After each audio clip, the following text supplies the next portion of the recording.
G'day legends, welcome back to another episode of the Butcher's Bible podcast. Today's guest is Alana Empson. Cheers, enjoy. Woo! It's really time. Everything I put out, it's just another like social media piece that you have to dedicate more time to.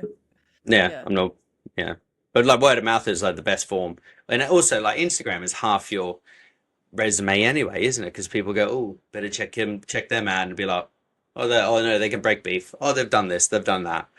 Yeah, that'll do. And I feel like within our industry, it is still word of mouth. It's like, I don't know, guys like say Dave Corbett. If someone might say, oh, hey, like, what do you think of Ant? And he'll say, oh, he's a good dude. He can bone some beef, and that's enough. Yeah. But the thing is, as well, it's not until you see someone in action and doing it, especially with customer service, because customer service is more bigger and valuable than ever. So it doesn't really matter if you can't break beef, but if you can keep the money rolling in through the counter, that's what counts.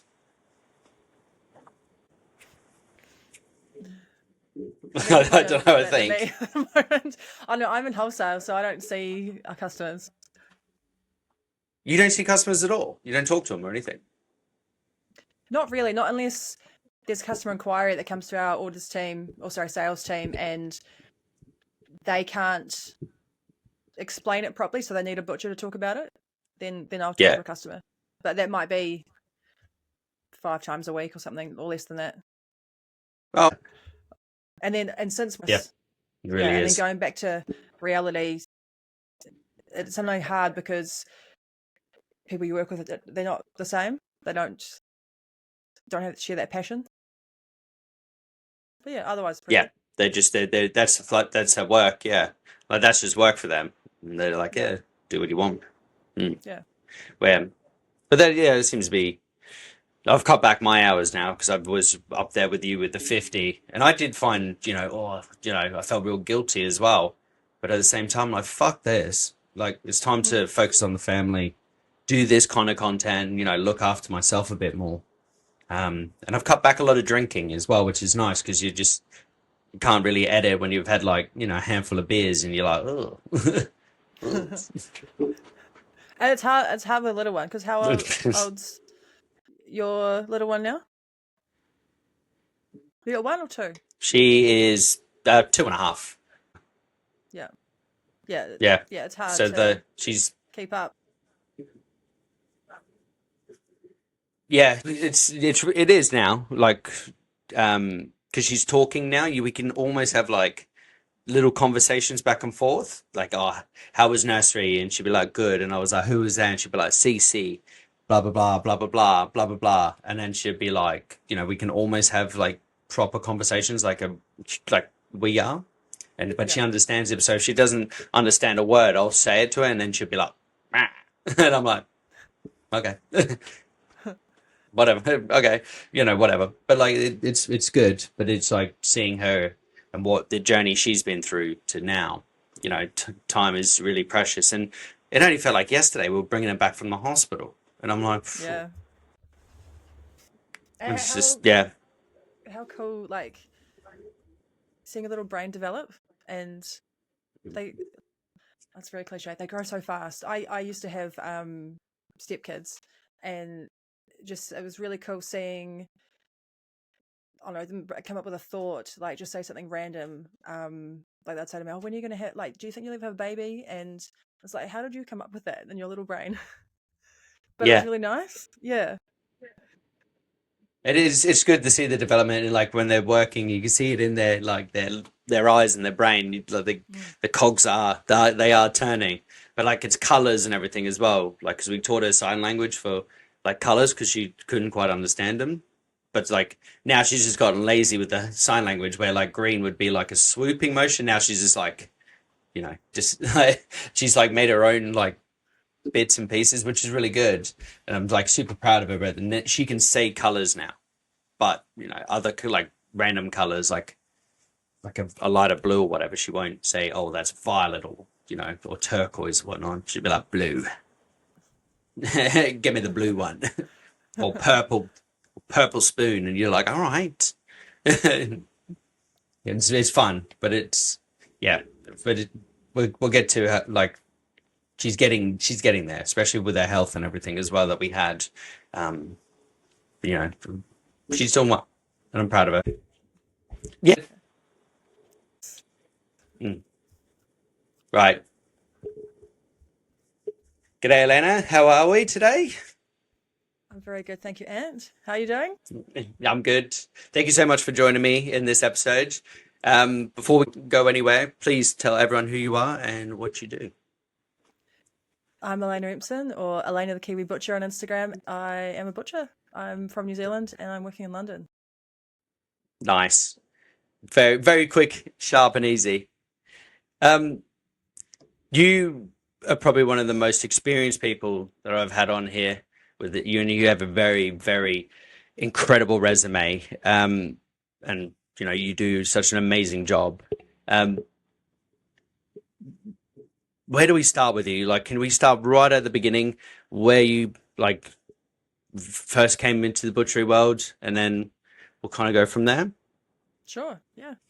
So if we go right back to the beginning, when I was 18, I was a checkout operator in a supermarket in my local town. I left school early. I struggled at school with focusing and doing assignments and that sort of thing, and essays. And then I sort of fell into butchery.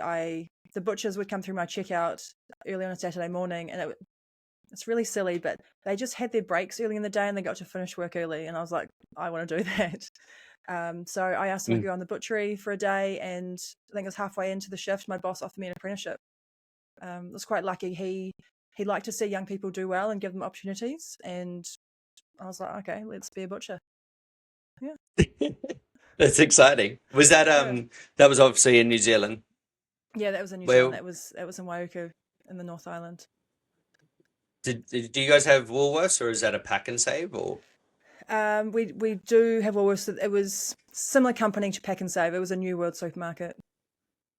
Oh right, yeah. There's because back home in Australia it's Coles and Woolworths. And I couldn't remember if you guys had Woolworths on that side of the fence. Yeah, or Coles. Yeah, Woolworths it originally was here in the UK where we are now, which is quite funny. It started originally here, and then I can't remember if it got bought out or they had better opportunities. But yeah, they went over to Australia, and it's the biggest supermarket there now, isn't it? Yeah. They probably got half the market share in the New Zealand supermarket as well. Really? Yeah, quite strong. Quite strong, yeah. Right, yeah.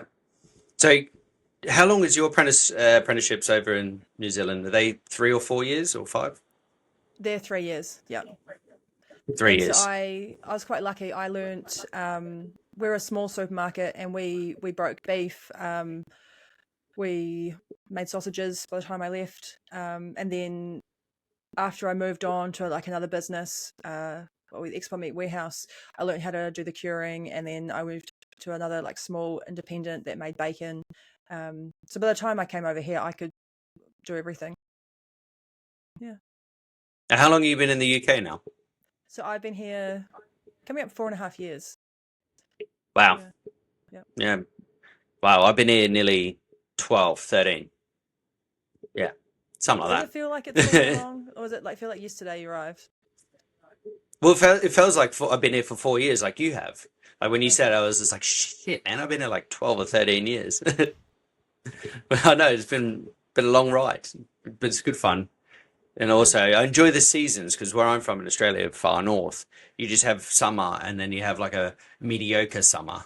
But here you kind of get like the 4 seasons, so it's nice. October now, coming into Halloween, slow and low season. Heaps of all the comfort food comes out, and it's great. Back home, it's just steaks, steaks and lamb. Just barbecue all year round back home? Yeah. Besides like June, July, when it's monsoon season, and that's when like we have like hurricanes and cyclones and flooding, and then the bushfires will start in January time, January, February, March-ish kind of time, because that's like the real peak of like summer. Then really, that's hot. Are you from the Northern Territory? No, far north Queensland. So Cooktown, right at the top. We're a bit down, so we're like Cairns region. Okay. Yeah. If you know much of Australia. I've got no idea. You stay there. I don't know Right. where So, Brisbane is, but well, yeah. yeah, Okay. If a 24-hour drive, then. okay. Oh, that doesn't help. Right. Run me through. You in 2015, you were winning New Zealand Butcher of the Year. How did that Yes. play out? Um, Pretty good. I see it as New Zealand Butcher of the Year. I'd won. No, sorry, I got runner-up apprentice butcher. I think it was 2010 or 2011, and I sort of was a bit stalled in my career and thought if I could win young butcher, it would get me a bit more recognition. Like just people would know who I was and it'd be easy to get a job.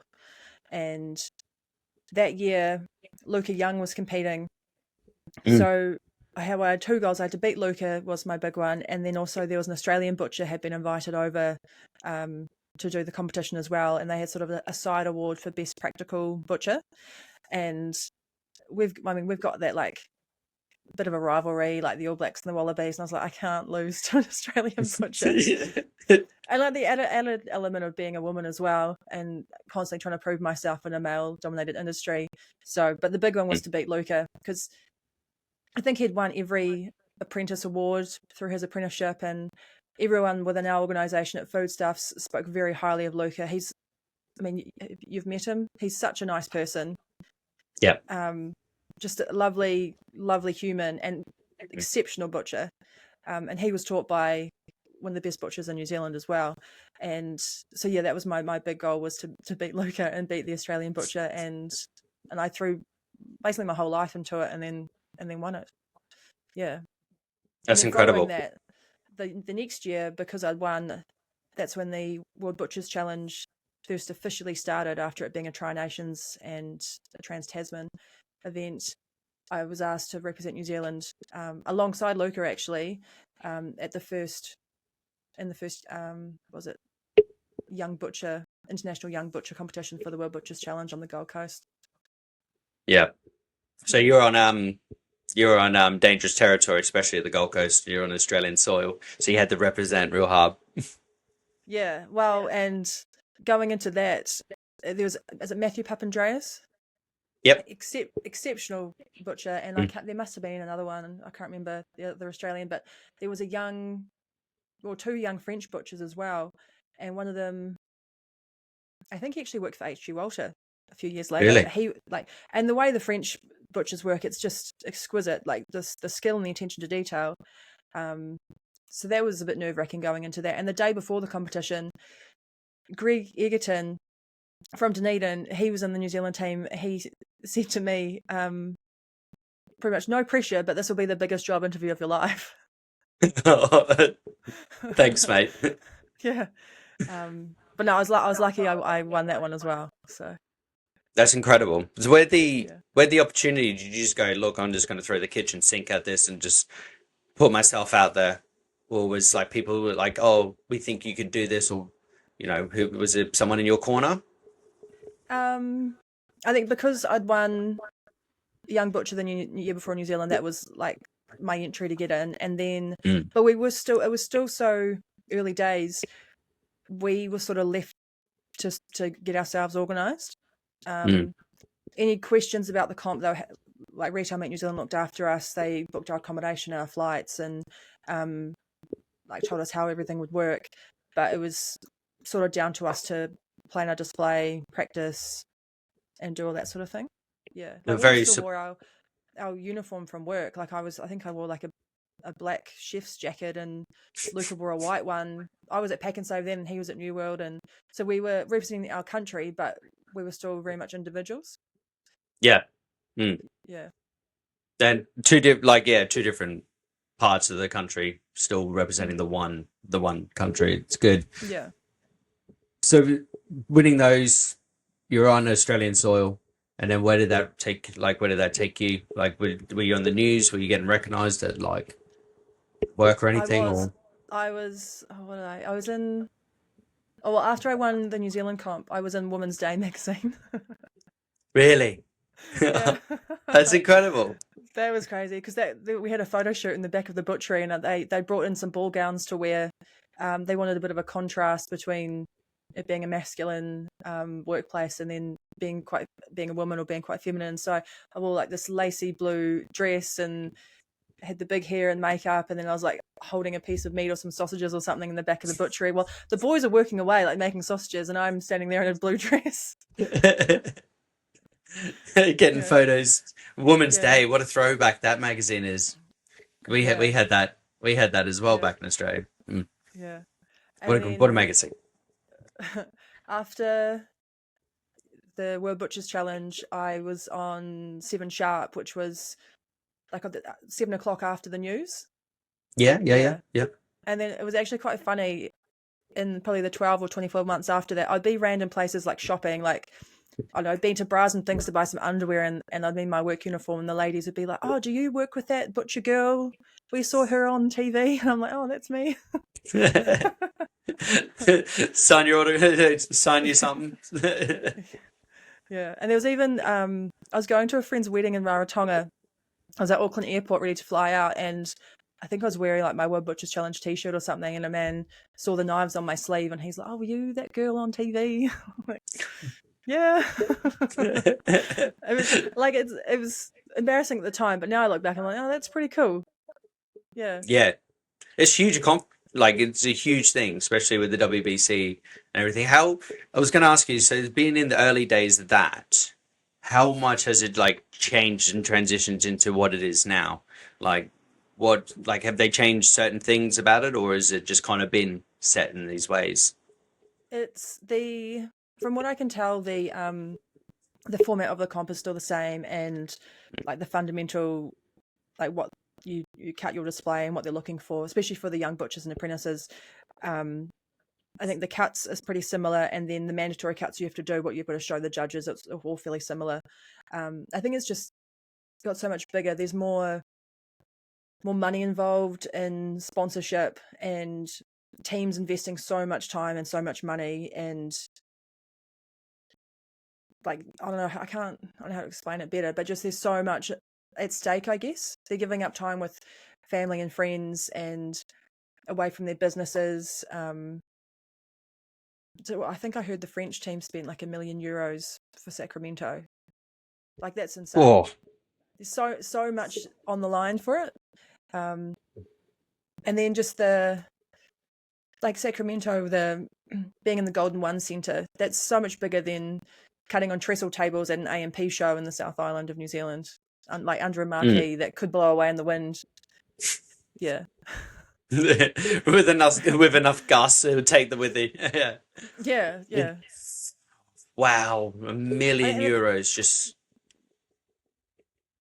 I mean, it could be a rumor, but that's the numbers I've heard thrown around.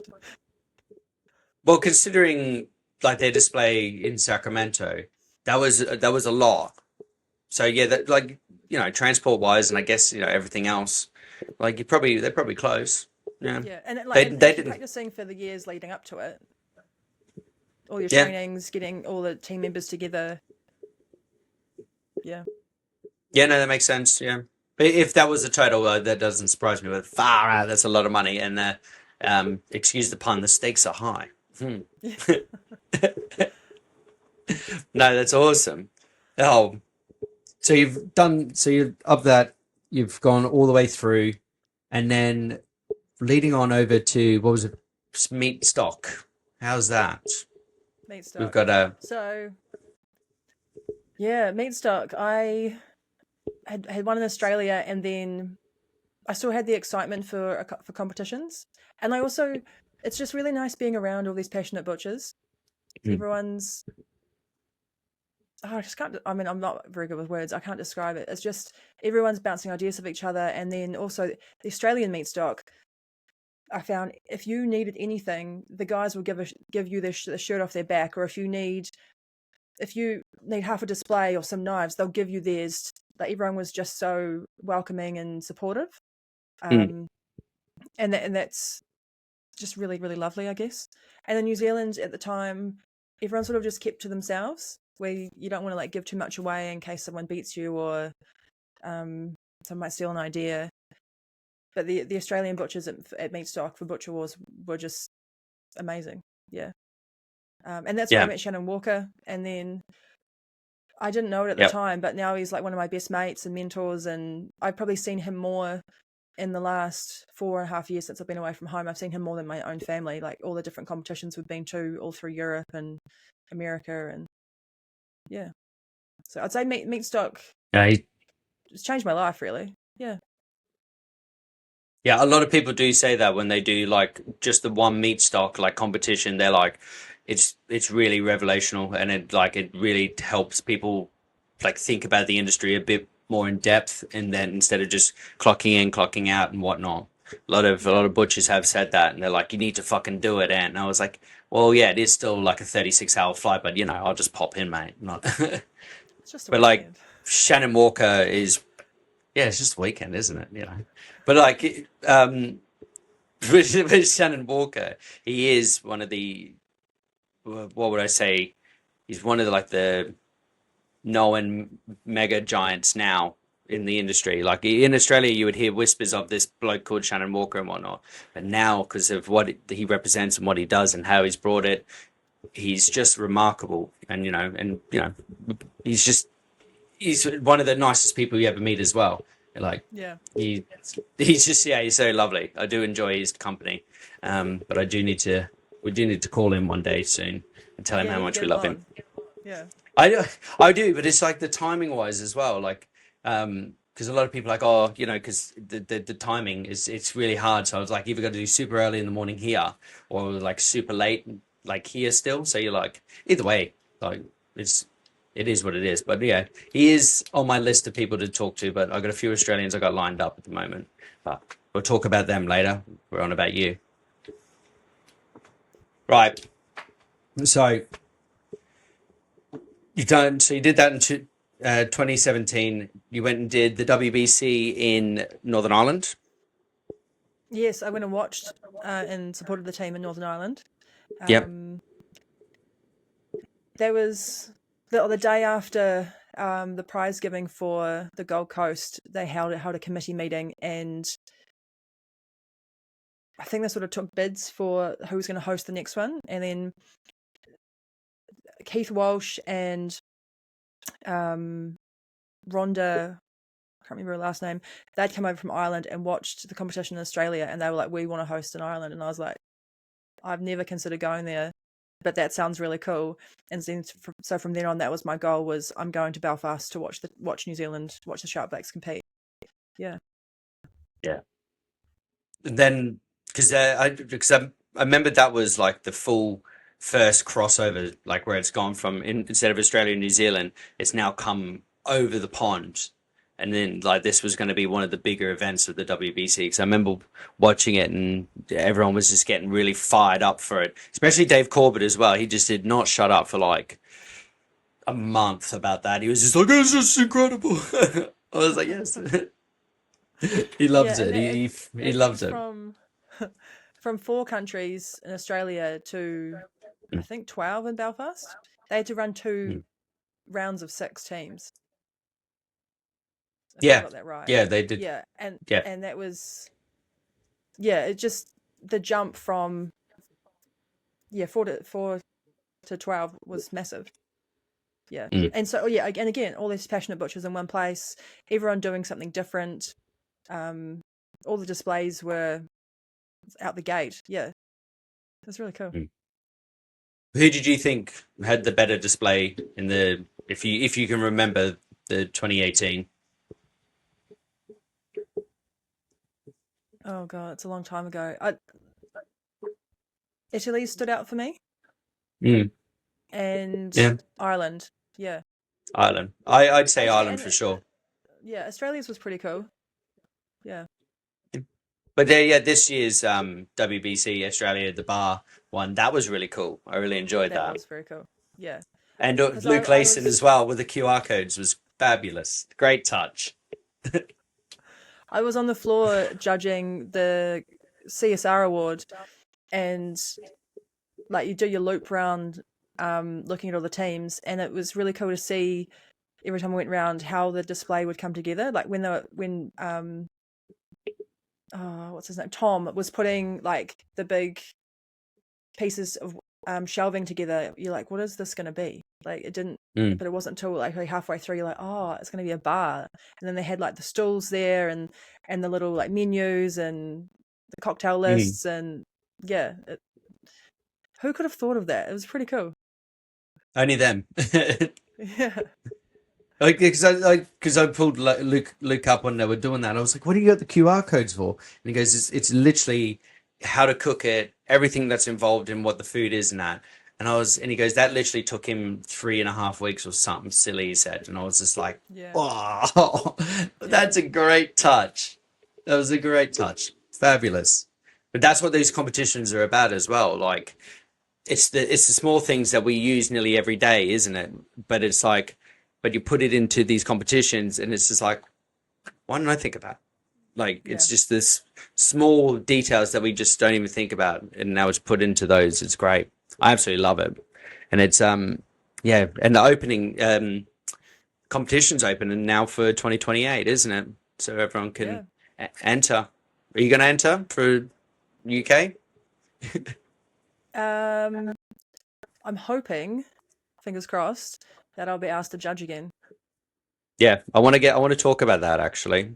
Where did the opportunity for the judging come in? Like, where did all this come from? Because this is huge to me. This went back to, I think, early 2020, maybe even 2019 or 2018. No, it must have been 2019. Rod Slater called me one day. I was working for Foodstuffs North Island, like looking after Pack and Save New World stores, and he's like, "We're planning for the next World Butchers Challenge. Would you like to be a judge?" And I couldn't believe it. I was like, Mm. yes, please, of course. Like, that's amazing. And then COVID hit, and I'd moved here after COVID, and sort of thought maybe I'd lost the opportunity because I wasn't in New Zealand. But then once they had the team together and they were sort of planning on going to Sacramento after it had been delayed, they called me again and said, would you still be interested? Because a flight from London to Sacramento was not quite as long as from New Zealand to Sacramento. Mm. And so I was like, yes, please, that'd be cool. Yeah. I think it was just really good timing, and a lot of the other butchers that they potentially could have asked were probably in the team at the time, so they were tied up doing something else. So it's just really good timing, and I'll say yes to anything really. Just if there's an opportunity and I'm not too chicken, then I'll say yes. Because yeah, putting yourself in, in that spotlight, which is good fun. Yeah. Put you in your discomfort zone, or what is it called? Get you out of your comfort zone. Sorry. Yeah. Yeah. Mm. And it probably I didn't like I have a lot of imposter syndrome and feel like I'm not qualified enough or not good enough, or I mean the guys I work with, some of them give me shit like, oh, like who do you think you like, what do you mean you're a judge? You can't like trim a lamb rack. What are you being a judge at a competition for? And so like I second guess myself and doubt myself, but now I'm like, no, actually I think I am qualified now. I've been a butcher over 15 years and I've done all the competitions and judged enough now that I can do it. Yeah. Mm. You definitely earned your stripes, if I can tell you that much. And if anyone says otherwise, they can fucking come to me and I'll tell them as well. All of us will, actually. We all love you. But it's now being in like the judging, because I never understood like the markings and the judging and everything. Like, and you guys have to wear your aprons, your outfits and everything, which are really cool. It makes you guys stand out really well. Um, with the judging itself, like when I asked about it, has that evolved? Like along with the WBC, has the judging evolved a bit more? Is there certain things that you have to apply, like to be a bit more like a bit more stricter on, like with cleanliness and cuts or anything? Like, do you have to look for certain things now because the competition's, you've got over 12 teams now? Is there certain things you have to look for? Um, I noticed, although I've judged two separate categories. I've in Sacramento it was the apprentice butchers, and then in Paris it was the team's corporate social responsibility award. So they're quite different. But from what I've seen of the judges' sheets, there's a bit more detail now with like safety and compulsory cuts. And then with the Corporate Social Responsibility Award, we were looking at how the teams work together, or how the teams interact with each other leading up to the competition, between the nations, and then even down to how much plastic do they use and with their getting their ingredients together, or the displayware they're using for the display, is it recyclable, or I think like the Spanish team, they use all wooden chopping boards and displayware, so they're thinking about the planet. And I mean, that could have been just so happened that that's the look they wanted, and they didn't consider the like the planet, I guess, or recyclable materials. But all that is going into a bit more now. I mean, I guess same in like a butchery, we're looking at reducing plastic and recycling water and solar power and things like that. So we're looking at that more in the competition as well. Yeah. So whatever is on like applies in real life, you kind of want to adapt it into the WBC, which is quite clever, actually. Yeah, as much as possible. Yeah. Yeah. 'Cause Unless you with just.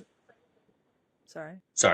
With the plastics, because you want to be as efficient as you can. So if you've got 50 products, you might have 50 bags labeled, one for each product, and so you've got all these like micro bags.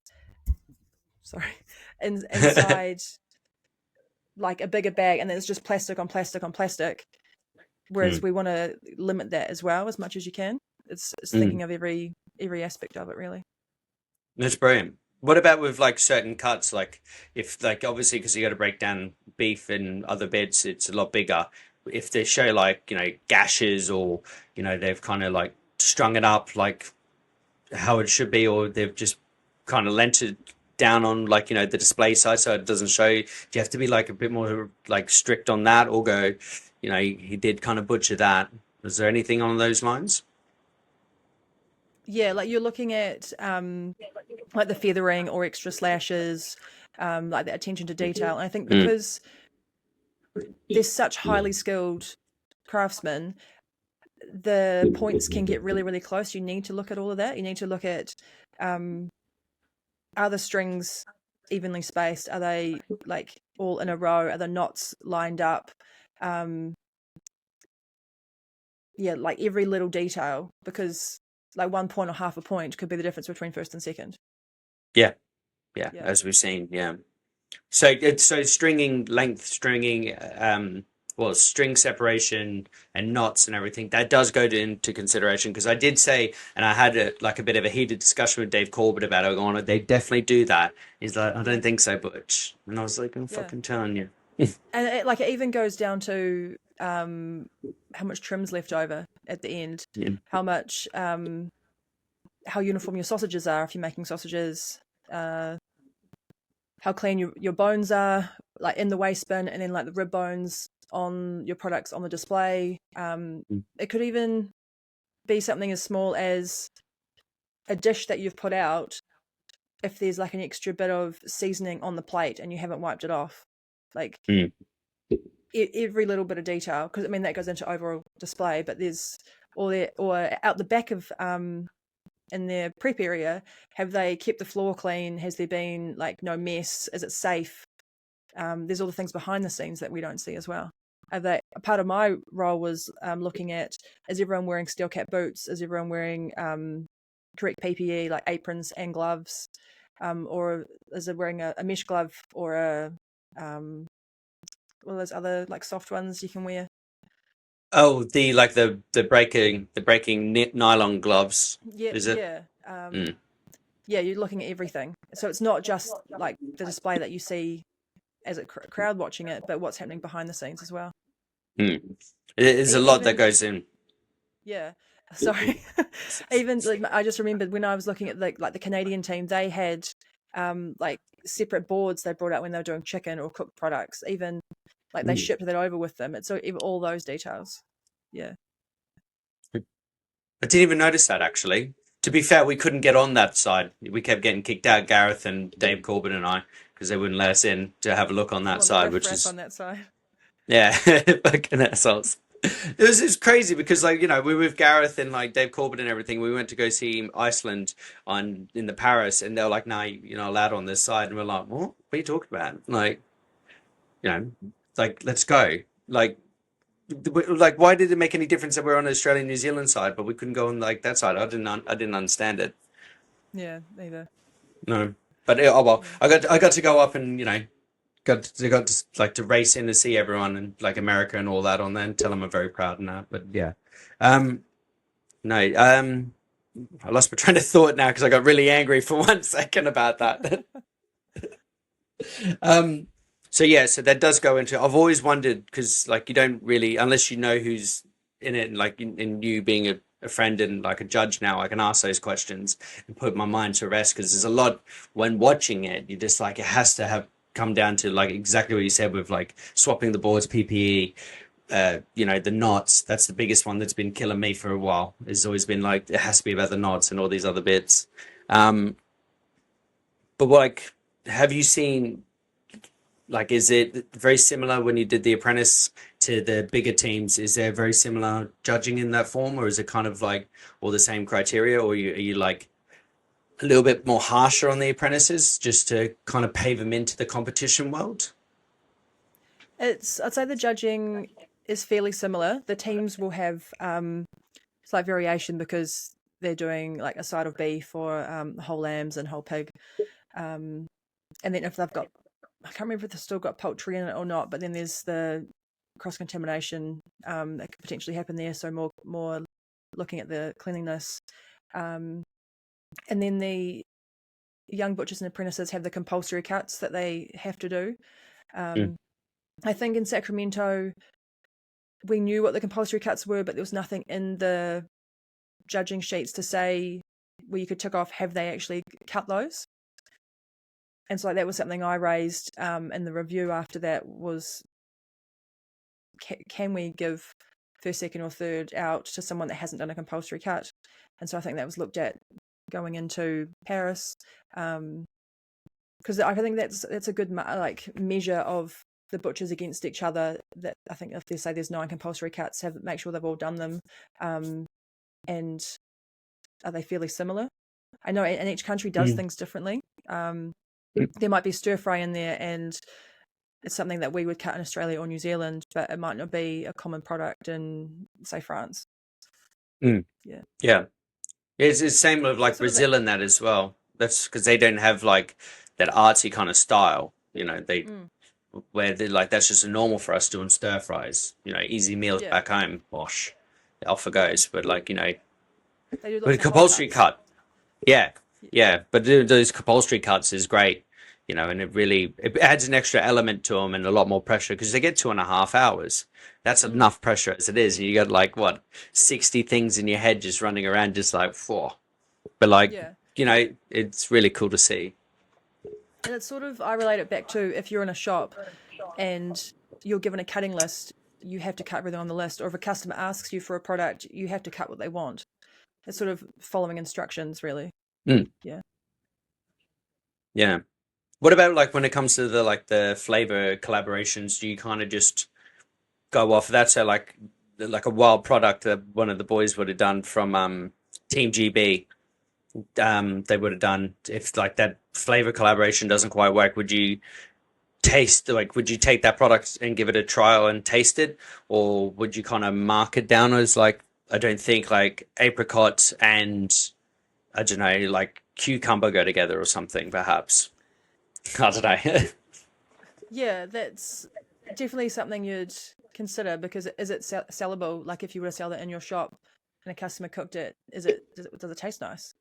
So it's got to be realistic and not just look good. So you're definitely always thinking about that. But then I'm not a chef, so I have a limited palate and limited knowledge of flavor combinations. But yeah, you still definitely look at that sort of thing. Okay, interesting. So it's another element to add into the competition, which is gnarly. There's so much that goes into it, and you have a really hard job, and and one of the bits as well is that you can't judge your own country's team, can you? Is that true? No, in the team event, no. There's a judge from every country, and then they just don't judge their own nation. Yeah, that's good. That's cool. Yeah. At the same time, you just be doing 100 for everyone. You guys rock. Go Team New Zealand. No, of course. Right. I love talking this because it's been on my mind for such a long time, and obviously you being part of the judging, I can go right.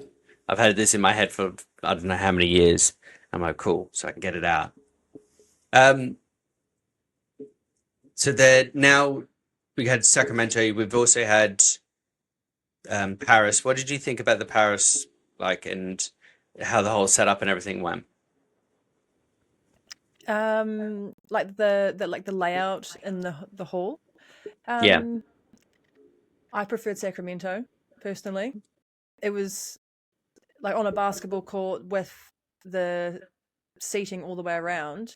And I guess we Mm, had a smaller audience. We didn't have, what was it, 3 or 4 thousand people watching in Paris. We didn't have that many in Sacramento, but you could move around mm, throughout the 3 hour cutting time. So I could sit there and watch New Zealand start, and then go around and watch the Australians, and then go and watch Team USA, and then come back to New Zealand and go and see Germany, and you could just keep moving around, which was quite nice. There was enough mm. seating to suit everybody. Yeah. Yeah. Um, so if I had one wish for Australia, I hope they go back to a big venue like that. Yeah. Yeah. Just I mean, like you said, you couldn't go and watch Iceland. It'd Mm. be, yeah, it's just, even if they're not your country, it's nice to better to see what they're doing and support them. And there's people like we've met from different teams online and on social media, and you just want to cheer them on for a bit. Yeah. Yeah, no, we're all there to support it, and it didn't make sense because it was like, oh, I wanted to have a look at like Romania and everything as well, because you saw where Team New Zealand was. You had Romania like almost opposite, and you just saw like the Transylvania Castle, and you're like, what is going on over there? Or like, but then as soon as you like try and get up there, like security was kicking us out, and I wasn't happy with that because we all spent a ticket, we all fucking traveled, obviously, mind my Yeah. French, but we're just like we weren't able to see and support our friends or and do those things. The layout wise, it was in a true French fashion, though, wasn't it? Like Yeah. big, big curtains, all displayed, rolled out with like all the charcuterie bits and people with champagne and all that. It's like it was the French way. It was really cool. It was a great touch. But I think for 2028, I do hope Australia does give everyone a chance to sit down and view and everyone can like really mingle, I guess, in that sense. Like if Yeah. someone who's traveled to come see it because a friend or whatever, you should be able to sit next to that person and, talk to them or take them to show them something as well, which I really do hope. But it's another reason Yeah. to go home in a couple of years, isn't it? Yeah. And I think also it's hard because there's the World Butchers Challenge team that are organizing their part, and then also I think it was the French like Butchery Association that organized everything on the ground. So it could be Mm, things that the WBC team might want to happen, but it's out of their control because they're mm. not like looking after the venue or the layout, that sort of thing. Yeah. We're in one of those, like the French Hall, like it seemed big enough, but then when you had everyone on the last day, I think there was like 3 or 4 thousand or something people there. You couldn't Yeah. move, and then you Yeah. even a seat wise, you were like, well, like I was lucky to get up and get here at the time I did because it was jam packed. Mm. But it was great. But it's something like that was just fabulous to see, like in the community, and it seems to be growing bigger and bigger each year. We seem to absorb more people, and there's people who have been online now who reach out. They're like, "Oh, I really love your content" or whatever. You're like, "Oh, thanks, man." And now they're in the Yeah. circle, and then now we're like sending memes, and now we're like doing this and that, and then they're giving you stories and like, "Oh, should I reach out to this person?" I'm going, absolutely. Like get yourself out there, have a bit of fun, do it all. Butcher Wars is coming up, Butcher Alliance, that's all coming next year to Ascot, and that's all going to be fun. Get in there, have fun. It's part of the community, and I really love it more than ever. And like now that we Yeah. have this opportunity to do podcasts and get people's stories out there, it's like it's more of a. I feel like it's more of an incentive to do these things and to hear and talk about people, Yeah. and Absolutely. and get them to pass their knowledge down. But yeah, speaking of podcasts, you've got one. Please Yes. tell me everything about it. I haven't listened to it yet because I want to wait for like if as soon as I listen to one thing and they've only got one episode, I lose my shit. I'm like, I can't wait. I need to listen to more of it, but please tell me everything about it. So Ashley Gray from the World Butchers Challenge team, she approached me maybe 6 months ago now, maybe a little bit less. It was after Paris, with this idea of a podcast, and they'd talked internally and thought I might be a good fit.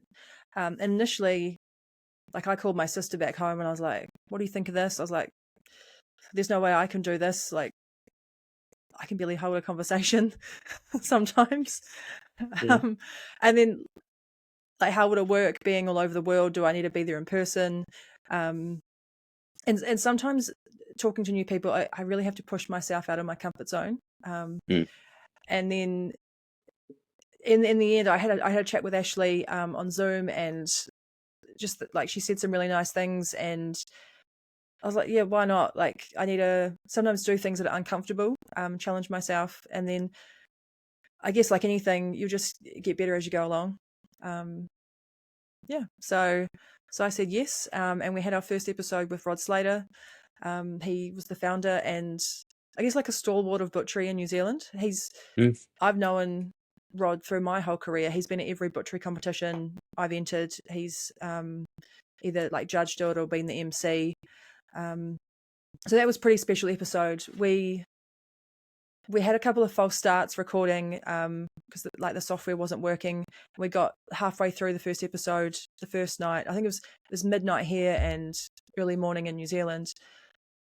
And after like the software stopped working, I went back and listened to what we had recorded, and I had a big cry afterwards because I just thought it's so special. I'm so lucky to get to have that conversation with him. I think he's in his 70s now, and he won't be there forever. And I see him at the World Butchers Challenge, and I might flick him an email every now and then. But to have a conversation one-on-one was really special. Yeah. So that was cool.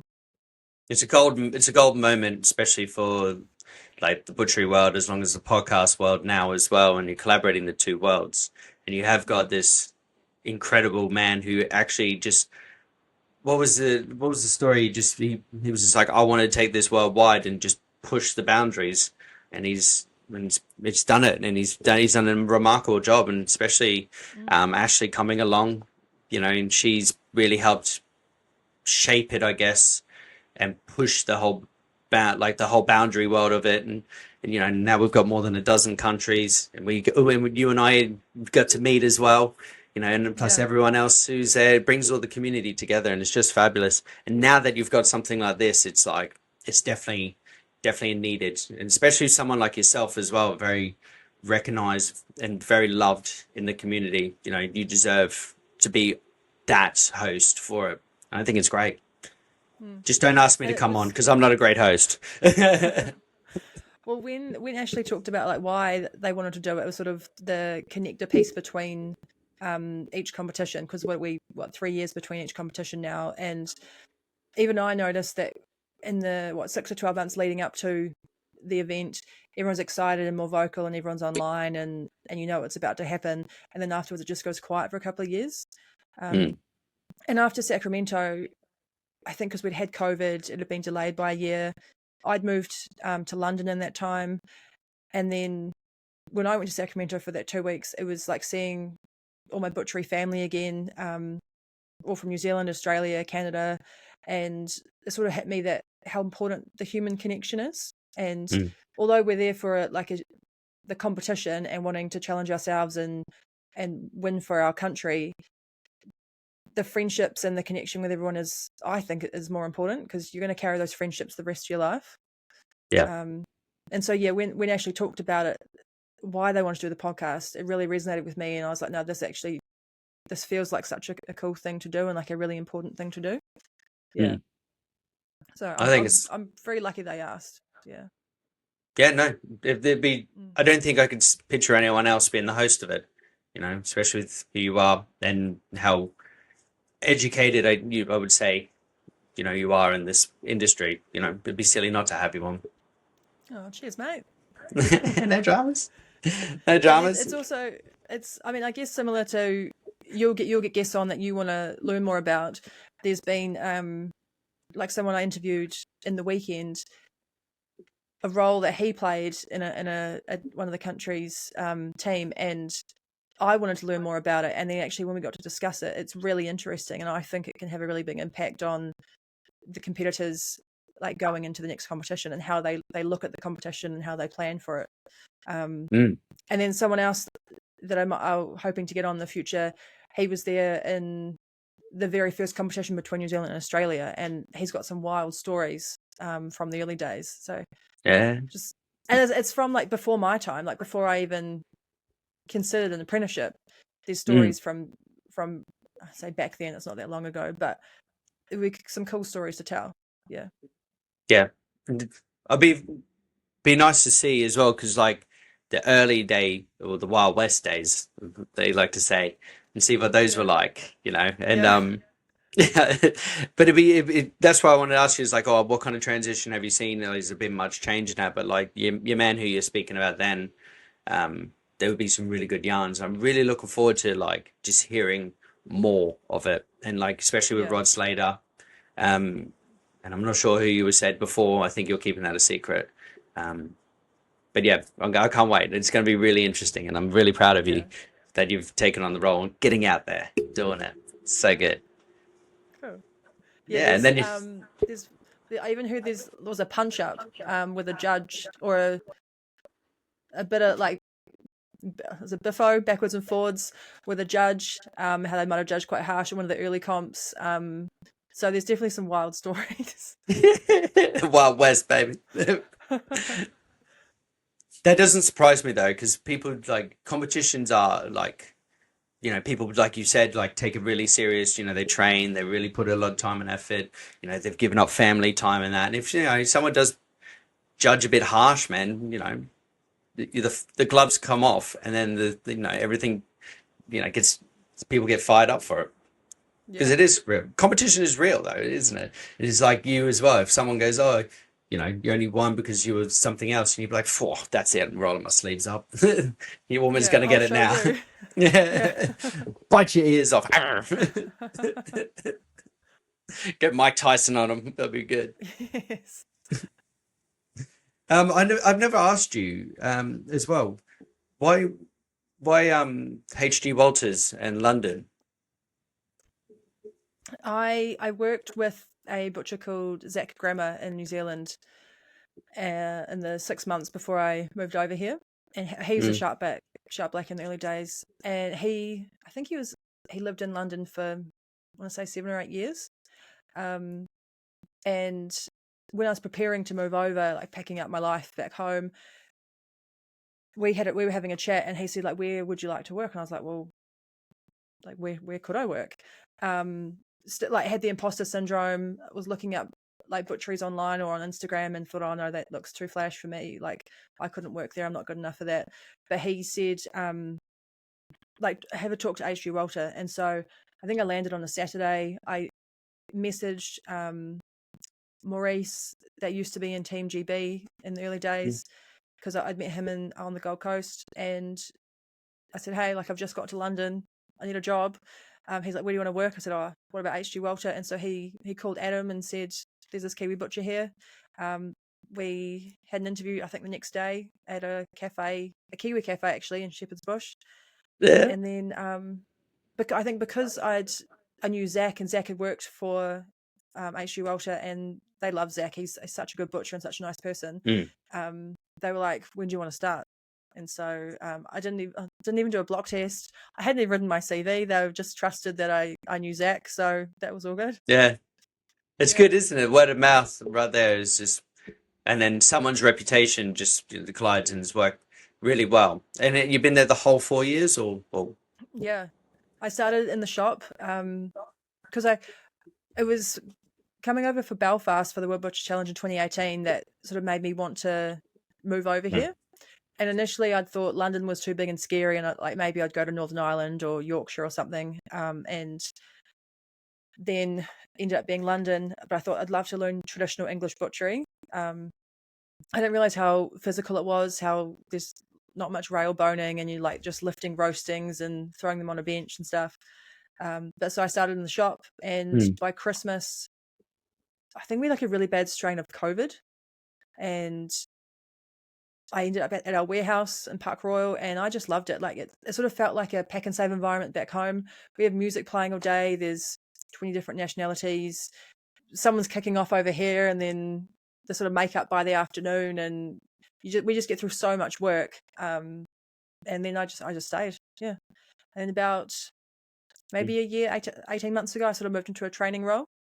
So I was very lucky that they want to, the Heenans and HG Welsh, they want to see people grow and like within the business, and we're so busy. We're building a new unit just down the road, so I'm recruiting for apprentices at the moment. So no, I've been pretty lucky that I'm still with them. They've sponsored me and had some cool opportunities. Yeah.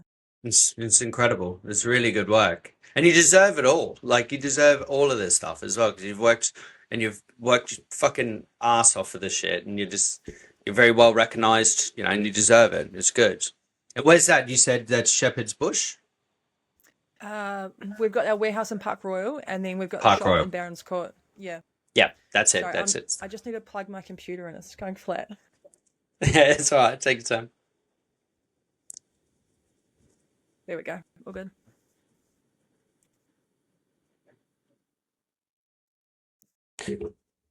Yeah. I was like, it's mine. Right. So you're recruiting apprentices and everything now. We are. Yeah. So we're moving into our new site, hopefully in January. It's 3-storied. So don't quote me, but I think it's over 100,000 square feet. It's quite large. Damn. And I mean, there's a butcher shortage. And I'm in this cool training role now, so we want to train more butchers. So we're looking for apprentices. We've got 2 at the moment. Alicia and Relaine, they're like fantastic, and it's really cool to have more women coming into the industry.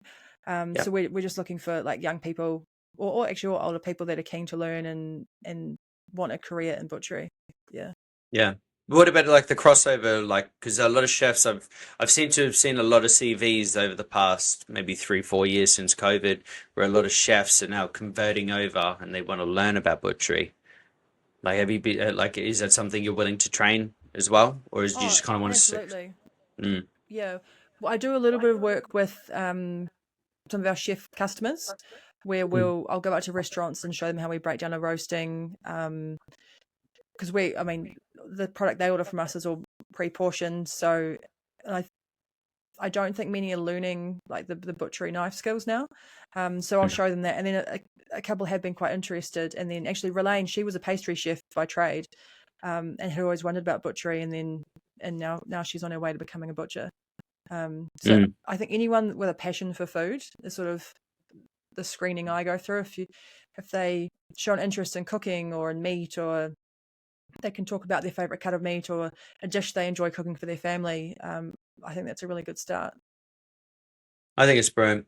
You already got that attention to detail, especially if you've already been in the food service. You kind of got the knife handling skills, but the rest kind of it's down to practice and remaining consistent with it. But like I never touched when you did your apprenticeship. Did you touch a knife for the first year? Yes. Yep. I was quite lucky. We were a small team, like maybe 8, and we're cheap labor, so get the apprentice on the knife. I mean, I started like filling up the dog rolls, filling up the freezer, cleaning the muscle machine. That was That's the an first old thing on a one. Tuesday morning, and I'd smell like stinky muscles for the rest of the day. But yeah, I started by making mince, and then I might have like marked lamb chops, boned out lamb legs, then like marked pork chops and pork legs, and then got on the bandsaw and cut up bones, and then just went from there. Yeah, because the apprentices here in the UK, they seem to like just willy-nilly pick up a knife straight away. Where like I think I didn't touch a knife for like 14 months, and that was my first year. And was that in Australia? Yeah. Yeah. But like, those were mine was like, I was 16, 15 at the time. So the times, that's early 2000s, that is. So you still had that older generation where it's just like, you're not touching anything. You clean, and then you just make mints, and you clean all the machinery and everything as well. But like here, when I was You like, gotta prove whoa, yourself. yeah, yeah. But like, it was like here when I was like with apprentices, and I'm like, whoa, what are you doing? Why are you cutting stuff? They're like, because we can. And I'm like, fucking what? And then you find out, like, apprenticeships here are 18 months. And you're like, fucking what? Yeah, yeah, What's going on here? You don't learn anything in 18 months. You're literally probably just learning to start, like, sharpen a knife, or maybe, link sausages. I don't know, but yeah. I think But especially here in a is small wild. shop where you don't have the repetition Mm. of it, like every skill as much. So I guess in our production environment, in wholesale, our apprentices are quite lucky. If they're on the beef line, they're doing beef all day, every day, and they're going to hone that skill really quickly. And then when they're on the lamb line, they're going to break down 40 lambs a day, and so you're going to get really good at everything. So in 18 months, they will hopefully get through every different cut of meat, every protein, every butcher technique they need to learn. But I'd say in a small shop, if you're doing 2 lambs a week, how do you get? It's going to take longer to get as good. Yeah, definitely. If like like 40 lambs a day, that's bandsaw work for sure. There's like no. No, we still break our Fuck. lambs down with a handsaw. Hell yeah. Okay, Yeah, then that's a big ball changer there. That's awesome. yeah. Fuck, We that's a lot do of work. we do chine our racks. So sometimes the boys do between say 300 and 400 racks in a day. So they will split the best ends on the saw and chine them. But then like all the French trimming is all by hand. Oh yeah, French trimming has to be by hand. And even all our portioning by hand, as much as possible, will be on the block. Yeah. Like I Good. thought it was strange coming here and they're not using the bandsaw for lamb, because that's how I learned back home. It's so much quicker. But no, we do everything properly with a handsaw. Still the traditional techniques. Yeah, holding traditional values, which is good. And that's what I like about it as well, because when I came here, there was no bandsaw, and I was just like, man, a lamb's going to take you like 15 minutes to do. You can do it in like 2 minutes on a bandsaw. Where's the bandsaw? But then you're like you said, you're doing you're holding those traditional values, and it's good skills. It's good skills, and it's transferable anywhere. And I like that. I like doing those traditional things. But like you said as well, like you're doing 40 lambs in a larger set shop, but then if you're doing 2 in a small one, it depends how much of a attention to detail person you are, or a like if you can hold that knowledge and hold it every week. So if you're only getting 2 lambs a week, and then you absorb it as much as possible, like it really depends on the person. Because some apprentices I've worked with where I've talked about like minoglobin before, and like what it does, and there is no blood in like steaks and all this and that, and like a handful of them absorb that, and like just that information, and then pass that knowledge on. And it's been over 10 years and they're still in the game, and they say, as soon as you've said anything or like shown me anything, they've absorbed that, where others are just like, whatever, man. Yeah, like others like can't even remember like where you take the chump off every time they do it. They're like, how do I do this? Yeah. Yeah, exactly You just right. reminded me, actually. I have a fun fact. I ask people, or I tell them, I'm like, cows have 4 stomachs, and I can still name them from my apprenticeship 15 years ago. 14 years ago. Yeah. It's crazy the things that stick with you. Yeah, it really is. It's all the smaller things as well. Like in the shop I'm in now, they'll talk about something random, and I'll be like, oh yeah, I'll just drop a bit of like knowledge that you've read like 20 years ago, or 15 years ago, or whatever, and like those thick apprentice books, and even things that you've picked up from other people in other shops as well, where they're like, oh yes, this and that, you're like, oh okay. Just little knowledge bombs. Fucking hell. Yeah, absolutely. I love them. They're good fun. The same with lamb as well. Lamb here in the UK, people go, "Oh no, Welsh lamb down here in Dorset," and I'd be like, "Welsh lamb's garbage compared to Dorset lamb, baby. The original lamb is from Dorset, you know, because you got the Dorset horns and like the Pole Texels and everything as well, which you can breed all year round. And Okay. those original lambs went over to Australia and New Zealand, and that's what helped Australia and New Zealand become what they are. So the original lamb was here from Dorset. And this is super random. When I was talking to Rod, he had a replica ship in his office, Mm. and like when we were I think it was after we'd recorded, I was like, "Oh, Rod, what's that ship in your the back of your office?" And he's like, "Oh, that's the SS Dunedin." And that was, and I knew what it was. I was like, "That's the first boat that took frozen meat from Oamaru in the South Island to Smithfield Market in 1882." Wow. And yeah, and I think I'd been to Smithfield and seen something written on a sign there, and then to have Rod have it in the back of his office, I was like, "That's a Mm. sign that I should be doing this." But like, how cool is that? It was the sheep that were taken to New Zealand, and then that was like shipped back, and that's the export market kicked off. And we're Yeah. still getting New Zealand lamb here now at Tesco's. Yeah, Morrison's and Tesco's seem to be pushing it quite heavily. I don't know why. Yeah, When I mean, it's they good said, "Oh, product. well, oh yeah, no, it's great," but just remember where the original lamb came from to help you become that. Yeah. I don't even know why I'm backing up the UK. We should be backing up our own country. I feel like over here, different regions are like more proud of their product. Like our lamb's better than your lamb, or Mm, like English beef's better than Irish beef, and mm. yeah, But Irish it's quite beef is nice. good. Yeah, Oh, it but is.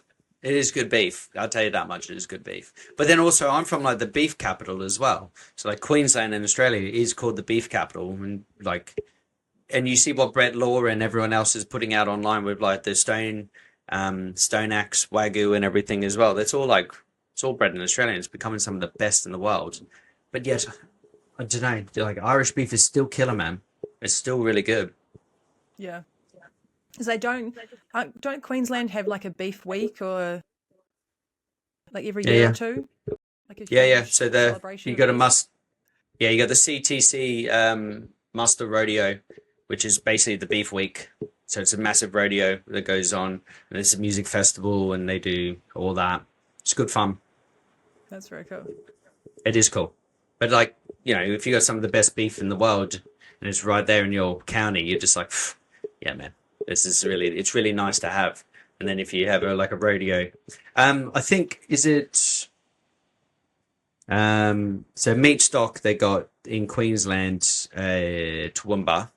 I think it's like 2 hours from Toowoomba. I think it is. I think. Okay. Yeah. So it And might I'll be like, so this is a side note, but the MLA grading system for beef is one of the is there? best in the world. Is it the MLA, Meat Livestock Australia? Yeah, I think And the so. way But don't, they grade beef, and every carcass is cut between the ribeye and the sirloin, and they check mm, the pH of the ribeye, they check the marble score and the fat coloring, and that's like an international standard. When I was in Prague last week, and I did like a factory tour of Amaso, they had the MLA beef score sheet, and they were using that to oh, grade their beef. Yeah, oh wow, it's that's world really renowned cool. and created in I Australia.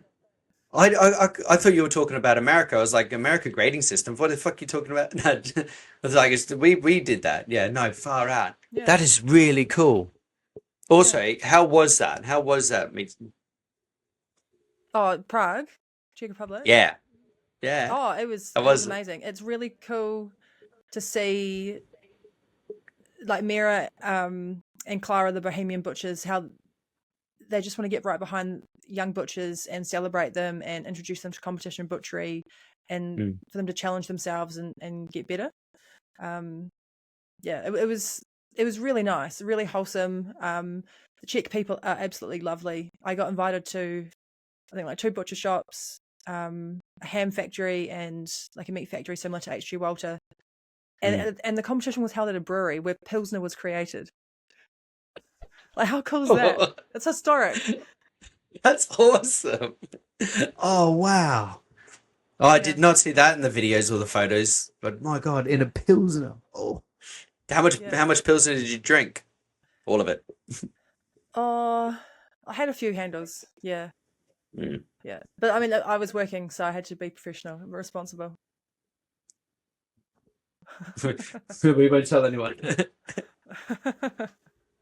No, it's good. And yeah, the videos and everything look really good, but I swear, just every time I see those competitions, there's just never enough footage, unless I'm just being Yeah. selfish. Just saying. I mean, I think they've just started releasing their professional footage this week. I think more will come out. I still need to put something together, but I'm still figuring out how to make a reel and all that. Yeah, it's a lot of Yeah, work. it's a lot of work. I can show you. I can teach you as well, if you want. If you want Okay. the bit of help. I put one out the other day as I was waiting at the airport to fly back. It took me 2 hours to put it together, and then I collaborated with the business that I visited. And then afterwards, I was like, oh shit, I should have put captions on it because their market I speak Czech. So I should have put captions so it was English. And I also talk fast, so no one's going to understand me. But I was like, you just, I don't know, make it an error and then learn from it and then you get better. Yeah. Yeah. Yeah. It's just all practice, and then you just need to dedicate like some time to it and just go, right, this is what I need to do.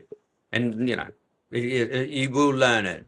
It's just hard starting out, like now in these bits, which is fun because you get to learn all of it and something new and exciting. Especially with the podcast game. Welcome to it. Right. Is the you got your own brand of sorts, haven't you now? Yes, I had my butchery Instagram just there, and I'm terrible at posting, but I'd like to get into more live demos and classes. So I'm trying to post a bit more. I've rebranded as Alayna the Kiwi Butcher. Hopefully it's a bit more memorable and a bit quite niche being It's a Kiwi good. butcher over here. Yeah. So, and I also sort of realized a few months ago that I'm quite lucky again working at HG Walter. We do such a wide range of things there, using like different products and wagyu and different breeds. So I want to try and film a bit more at work and put that out. Yeah, because there could be things that we're doing that say they're not doing it in New Zealand or Australia, or a technique that we might use at work that they're not doing in Germany that someone can see, and or even just I'd love to teach more chefs and barbecue enthusiasts, competition barbecuers, how to process meat. So yeah, that's just sort of my way of letting people know that I'm available for training. That's a great way. Yeah. But is it are you able to use the facilities at HG Walters to say if or will you go to them and show them what they like if they want to know how to bone out a wing rib or something? Will you go to them, or is that something you will put out dates, people come, and then you display it? Like how would it work? So it'd be like, say there's like some barbecue enthusiasts that want to learn how to trim brisket. It could be we organise an afternoon at their house on the weekend. They get some friends round. We get the coals lit. We'll trim up a brisket, and then we might, I don't know, do some reverse seared steaks or something on the barbecue. So we sort of just tailor it to the customer or the client. It could be a chef wants to learn how to break down a lamb. If they've got room in their kitchen, we're working, we can go and do it there. Yeah, sort of I'll tailor it to everybody. Yeah, you'll appear on site, you'll have all the equipment as long as they've got the room or whatever, and you will do the rest. I think it's a fabulous idea. It's like almost like having a barber shop on wheels, but a butchery. A very experienced butcher. Yeah. I think And it's then fucking great. I've got this year I got to do a demo with Sam and Shauna, two amazing women from Wales, and of Hang Fire Barbecue at Pub in the Park, and I had so much fun. I'd love to do more, so I sort of learned this year. If I want to like do cool things, I need to share my ideas and then talk about it and network, and then maybe ask people for help. So if anyone Yeah. wants me to come and do a demo, I've got this dream of doing a side of beef at like a music festival or a food festival, like rail boning. Have like 2 big hunks of meat hanging, and I break it all down, and then work with a chef and trim it up, and then we cook it all. Um, Mm. I think that I would think be it's a really great cool. idea. I think it's a great idea. So that's like Yeah. my long-term goal. Yeah, give me a couple of years, and hopefully I meet the right people and some doors open, and we can make that happen. I'm sure it will. I'm sure it will, knowing you. You've had good luck the whole way through. We'll see. Fingers You'll see. crossed. And I'll do the coverage, I'll do the footage and everything. I'll do it. I'll just like, yeah, that's my friend. She's over there. I think it's a brilliant idea, and I think having those kind of goals because you're doing the WBC judging, and that's a great idea, and keeping that going and doing something along this line, something a bit different, something exciting as well. So like when you see, there's like a award-winning butcher and she's going to be breaking down a whole side of beef or whatever, and doing it with like whoever this chef is, or a big name chef, that'd be like a really cool attraction in itself, especially at a music festival or a food festival. Yeah. Mm. Like somewhere like It's I went to Download Festival a couple of years ago, nice. and they have a lot Nice. of like food demonstrations and like live fire chefs. I thought that would be a cool place to do a beef boning demonstration or breaking down a pig or something, and then it can get cooked. Every muscle can get cooked afterwards. Mm. I feel like it's quite rock and roll to bone out like a hindquarter in the middle of a paddock, and there's like Queens of the Stone Age playing 100 meters away. Yeah, you just see if you can try and get into like Download or something, because that's like a mixture of like metal and other bits and pieces as well. That would be pretty cool. Yeah, And just that'd be just very you cool. break. If you could probably ask Simon Taylor, because he does Taste of London and all those as well, and see like what would be the best avenue, perhaps. Yeah, it's a good idea. Maybe just ask him, be like, I'm Simon, coming to if you're Taste of. watching, Yeah, I'll tag him in just a clip of this to say, hey man. And yeah, let's and you got DJ collaborate. Bob. Yeah, do it. Reach out to him. I'm sure he'll be like, I'm sure he'll point you in the right direction or help, knowing him. Yeah. Also, if his team has any chance of like, wanting to score high for the next 2028 WBC, he will, give you a spot. Bit of I'm blackmail. impartial. That's just me saying it. No, no one else take that serious. Are you going to try out for Team GB? No. No.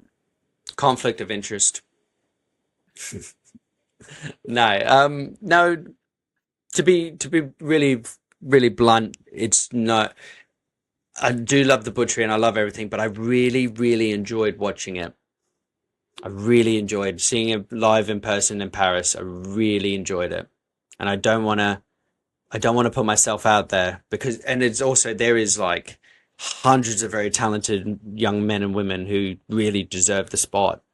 Not to say I would get it, but like it's just an extra curveball to put into it. But just watching it was just remarkable, and just how Yeah. cool everyone just seems to be. And I was just like, do you know what? I will forever enjoy watching this. Yeah. That's And it's really good poetry to me, and I loved it. Also, in speaking shit with Gareth and James Smith just for like 3 days straight was just it was a laugh in itself. Had you met James before? No, never. No. So I've talked to Okay. him and FaceTimed him, tagged him, became good friends with him enough that we can talk to each other like all the time. But yeah, never. Yeah. And He's same with such a good Gareth dude. as well. Yeah. Yeah. And Gareth too. Yeah. And it's really cool to see. Like I judged actually, no, yeah, I judged him the year he won New Zealand Butcher of the Year. I think it was 2020, Mm. because we were in and out of lockdown in New Zealand, and there was no audience. And he got a perfect score. And watching him cut, to me, was like poetry. The knife, I mean, it was his skill, but the knife knew where to go. He'd boned something, there's no feathering, no slashing. His strings were beautiful. It was just magic. Mm. And then a couple of days later, after that comp, I was on like a panel with him, and we had like a MasterChef competition with some apprentices, and Wow. just seeing he was at the start of his like the social media, doing demos with brands like Hunting and Fishing New Zealand. It was before he had his business, that was still in the early stages of planning, and to see where he's gone from there to now, where he's opening like a physical location, it's really cool. Mm. Mm. It's really cool to see. And what Yeah, it's been amazing to watch him grow in many areas as well, you know, and yeah. supporting him. It's been really cool, you know, and I do Mm.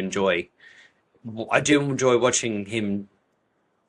What would you say? Turn into a butterfly, I guess. You know, Yeah, it's been really good. Also, got one of his like, tattoo butcher hats. Yeah. yeah, yeah. So that's the one I wear to work because I'm in the office, so I kind of have like my work gear all set out, and I've just got like a bunch of knives sitting over there as well, and I'm like, probably should do something with them. Anyway, ADHD. No, that was the first time, and it was just like it was really cool, and I was like, I wouldn't say starstruck. I was starstruck when I saw you, or I saw, you know, like the Brazilian team, you know, and some of the other like people as well. But when I speak to James, and I was with James, I was just like when we would just talk to each other online. You know, we're just sitting there talking, you know, just chopping it up. But meeting Gareth as well, because I didn't even know what he looked like, because he doesn't really put his face out on his Instagram, does he? He just posts knives and he does like a little bit of voiceover and everything. But when he come up and he was just like, "Hey, you going?" and I was just like, "Holy fuck," you know, and that was really cool. And he's like, "Let's go get a Mr. beer," and I was Victory like, Knives. "Yes, Yeah. Mr. Victory." Yeah, that was really cool. And same with Ruben Sharples as well. Yeah, he was like, that was really impressive to see him and meet him as well, because like he's just he's one of the OGs of the people I was following online, and he was very good at it. And you know, to me, I was like, that's a dude, and I enjoy his company. But when I Yeah. met him, I was And like, oh, they're all dudes that like you'd want to have a beer with. mm, Yeah. yeah, Just or really do nice older shots. guys. Or do shots over the watching the Eiffel Tower and try not to vomit because of the that shit was rank. Exactly. Yeah, it was rank, but it was fun. Paris was great. It didn't claim me too much because I injured my hand, but it is what it is. Did you come off a line bike or something? Yes. No. No. Yes. I pretty Of much course did not. what James. Yeah, of course not. I was responsible. Not really. Right. Should we get into some guest questions? Okay. You sure? Sure. You ready? Yep. Okay. Oh, back to your. Hang on. Before we do that, back to your branding, and everything. Are you going to be using just a social media, like Instagram, or do you have like a Facebook or a TikTok or anything that you want to do, or where people can kind of like help you with So it? I'm on Instagram, Alayna the Kiwi Yep. Butcher. Yep. I'm gonna make a website, and Yep. I'm too old for TikTok. Just don't have the focus for it. Yeah. But yeah, definitely be Instagram, and I'll hopefully have a website up by the end of the year. Yeah, Cool. I'm just gonna Right. get some photos, professional photos done for it. Yeah. Brilliant. Yeah. All right. Cool. That it all helps, and you put their website onto your Instagram and everything, and it takes everyone there. Mm. It's very clever. It's very clever. Also, I got TikTok, and I don't even know how it bloody works still. Do you just like when you post to Instagram, you post to TikTok as well? It doesn't let you. It doesn't let you because it's not Meta or whatever it is. So, because Oh, okay. My Facebook's attached to my Instagram. So whenever I post through my Instagram, it goes through to my other Ant the Butcher Facebook. But I hardly ever check it because I hardly ever on Facebook anyway. Everything, my whole world is consumed around like Instagram. That's really the only app I ever use, and WhatsApp, obviously. But and what's the other one? Threads. No idea. No idea. I feel like Threads is just people complaining. Yeah, I every time I open it up, there's like it's either war, people complaining, or it's porn, and I'm like, how is this? How is this even a thing? Like, How is what your algorithm is skewed? yeah, but I don't have anything like that on my Instagram. So how's this algorithm working out?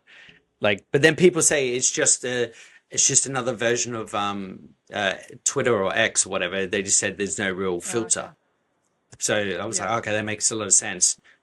So I don't even know how it works anyway. But whatever you post on Instagram goes to those too. But Oh, okay. I don't Yeah. care. I would look at sometimes in the early days I'd look at threads because people can see what you like or comment, and so I was like, oh, it could be a bit dangerous. And then I Mm. just get too wound up by people complaining, so I was like, I've just got to delete it. Yeah, yeah. But I probably should delete it. But then I don't even look at it, so it's probably taking up a lot of memory. Get out of here. Got to save it for the podcast, baby. Right. Chris, questions, you ready? Yeah. Okay. Question one. What's the belief or habit that's been a key to your success? I struggled with this because I don't. Do you want these quick like answers or can I be long winded? Whatever Okay. you want. I wouldn't call myself successful. I sort of just muddled through life and hope for the best. But I'd say if an opportunity comes along, just say yes. And so that's sort of what I've done. Mm. To get to to get to London and HG Walter and working with the WBC, I've just said yes to things. Yeah. Mm. Yeah. So the key is to put yourself out there and say yes. So you're like a yes man.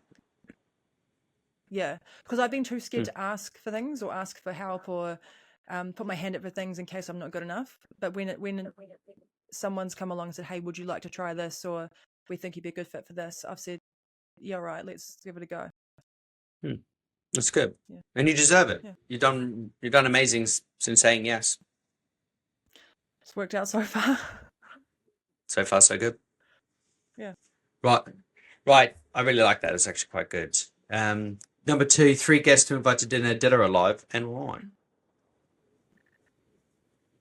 So I went with family. My dad. I'd love to be able to meet my dad when he was in his like say mid-20s. Like my dad's still here now, but he didn't have me until he was 37, and I just wonder what he was like before I was born.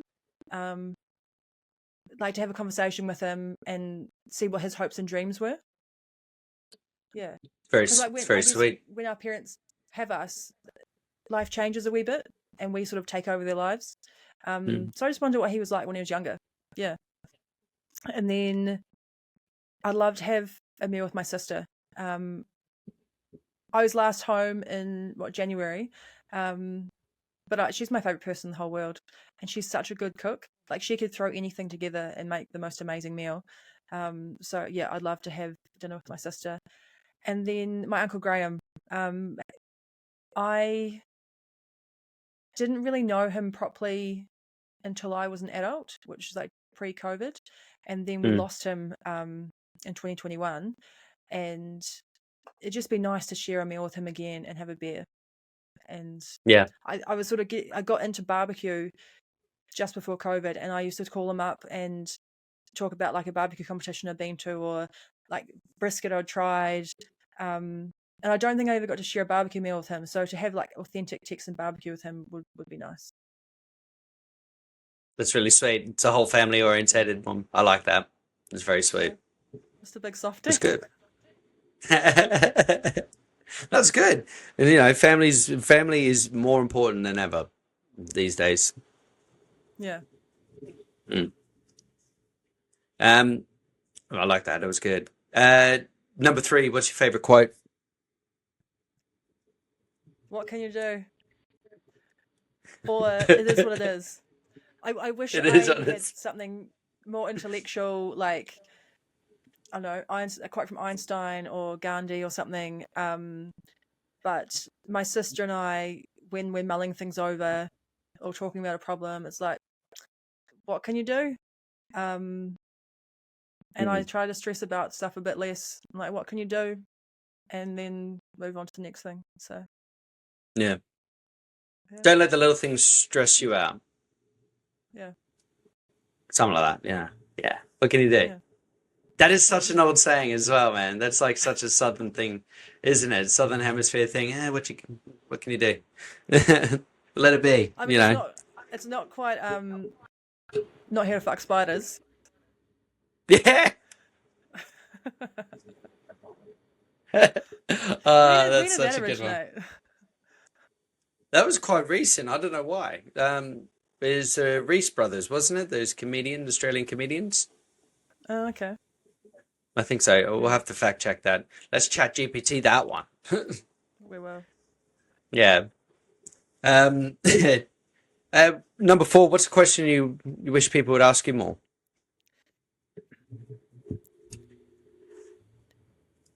Would you like $1 million? That'd be nice. Yeah, if I was asked that every now and then, that'd be nice. Yeah. Yeah. I couldn't think of anything else. Yeah. Or could I introduce you to my nice single friend that's 6'2"? That's a good one. That's a nice one. Yeah. That's a really nice one. Would you say $1 million or £1 million? Because the New Zealand dollar is quite weak. £1 million. Yeah. Yeah. Yeah. I needed to double check on that. Yeah. I'd definitely go with the £1 million and your 6'2" boy. Mm. Yeah. That is it. Last question, and it's probably like the most important out of all of them. Are aliens real? Yes. There we are. Of course, we got another I've one. seen Men in Black. So That's true. It is pretty much just a documentary, isn't it? yeah. Yeah, it's great. Have you had like any contact or anything, or seen anything odd in your time? Because I know there's some weirdos in New Zealand back in the day. I don't know if it's aliens or just what's the word? Incest that creates that. No, I haven't. But like as a kid, I watched oh, what was that, like Smallville? Oh yeah, Or yeah, there'd be documentaries on like Area 51 and stuff like that, other states, and Mm. it sounds believable. So why not? yeah. Why not? We got plenty of the inbred down here in Dorset, so when I think of finally seeing an alien, I'm like, ah, it's just Barbara. Fair. Smallville was Superman back in the day, wasn't it? When he Oh, was young. there was Superman. Yeah, yeah. Yeah. But actually, Men in Black has stuck with me. Like you'd open someone's face and there's like an alien in there controlling a human. Mm. Yeah. That was a really good movie. That was like, oh, what was that? Like early 2000s, maybe late 90s. Late 90s. Yeah, it's before I went to intermediate. So yeah, late 90s. Yeah. And that's when like Will Smith's career was popping off, and he was a rapper and an actor. Yep. And everything else as well, because he Singer, was yeah. he was fucking everything. He was everywhere. But yeah, from time to time, the younger generation, when they do work, they do put Will Smith songs on, going back to Miami and all that, and I'm like, fuck, these songs are older than you, all of Yes. you. I'm older Yeah. than this song. This is like far out. But anyway, yeah, no, that was crazy. But I think, I don't know, in my professional opinion of not knowing if there's anything out there, I think, there's got to be more than just us living on this rock, floating in the infinite. Yeah. It doesn't make any sure. sense. It doesn't make any Like, sense. are there more Earths out there like us? Inhabitable planets? Yeah, for sure. Yeah, for sure. There would definitely have to be. But then also, which, but might not be inhabitable for our type of species, there might be for others. So I'm guessing, unless the planet's not on fire or completely frozen, I'm going to say yeah. Yeah. I've thought about it too much in my time. What can you do? What can you do? There it is. There it is. Right. I've had such a great time. Thank you so much for agreeing to come on and speak to me. No, thank you, and it's been amazing. Been very Oh fun. yeah. Thank You're a you. good Yeah, dude. well, thank you. You're amazing. That's why I was just like, oh, when I first kicked this off, I was like, oh, she's on the list in the top 10, and they just never got around to it because I was too scared to reach out to you. Because unless you're like, no, like I thought, but then me thinking just didn't get me anywhere when I should have just asked. It's interesting, like the way you're talking before, how like you met like James and Gareth and stuff in Paris, and because we see people online and like I'm like when I first met Ben Tyndale, I like fangirled and I'm like, oh my god, it's Ben. He's from Instagram, but we're all Mm, just people. Like mm. yeah. So if there's anyone that you not like, I'm like not special. If there's anyone that's on your list, just go ask them. Worst thing says no. Well, but then they might be silly for saying no as well. So be like, see you later. But yeah, like you are right. Everyone is human, especially like when I met Ben for the first time. I still fangirl over him. I give him a lot of shit, Yeah. but it's only because I know that he will do really well, and it's like that tough love, kind of. But I do love him very much, but it is one of those weird ones where you're just like, oh, I don't want to bother people as well because everyone's got those family moments or they've got like so much going on and whatnot. It's just like, but if you don't ask, you can't tell. And that's why when I asked you and Gareth in Paris to come on as well, I was just like, yes, I can say it. I can ask him as well, it made my trip. I also think it's cool to have something recorded that someone's kids might be able to listen to or watch later on. Mm. Like all this content that you've got recorded, your daughter will be able to watch in like 5, 10, 15, 20 years time and look back and see her dad when he was young, when you were younger. Like how Mm. cool is that? It really is. It's like a time capsule for us as well. So like if anything was to happen to us anytime, like any time like next week or in the future, we've got these time stamped with who we are and it's videoed and you can hear our audio and how our dialects were back then and whatever else. It is a really good time machine, I guess, doing recordings like this. It's the only way I could describe that, and you summed it up real nicely. Yeah. Thank you. Thank you so much. I will well, I'll message you anyway because I've got your number now. Right. Before we leave, plug and promote everything and anything. Follow me on Instagram at Alayna the Kiwi Butcher. And yeah, thanks, Tim. Yeah, nice. All right. We'll see you soon. Thank you guys. We'll see you in the next one.